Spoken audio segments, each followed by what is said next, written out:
আরেকটা কথা আমি বলে দিই, নক্ষত্র চিত্রার ক্ষেত্রে, চিত্রা ট্যালেন্টেড নক্ষত্র, বিভিন্ন বিষয়ে তাদের স্কিল আছে। চিত্রা নক্ষত্রের প্রচুর বিষয়ে আমরা স্কিল দেখতে পাই, কিন্তু বর্তমানে চিত্রা যেন একটা টেনশনে আছে।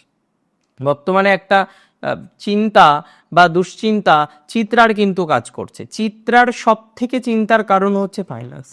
কিছু লোন বা কিছু ইএমআই এর যন্ত্রণা চিত্রাকে কিন্তু সুস্থ থাকতে দিচ্ছে না, নানা রকমভাবে প্রেশার দিচ্ছে, নানা রকমভাবে অবস্টাকলের জায়গা তৈরি করে দিচ্ছে। তো যে সমস্ত চিত্রা নক্ষত্রের জাতক জাতিকাদের এরকম একটা প্রেশার আছে, এরকম একটা অবস্টাকল আছে, সেই অবস্টাকল থেকে বেরোনোর যে ভাইবস আমরা সেটা কিন্তু তৈরি করতে পারবো।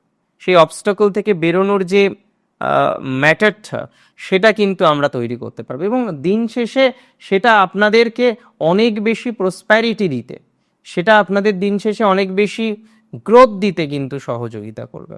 এটা নিয়ে কিন্তু কোনো ডাউট আমার নেই।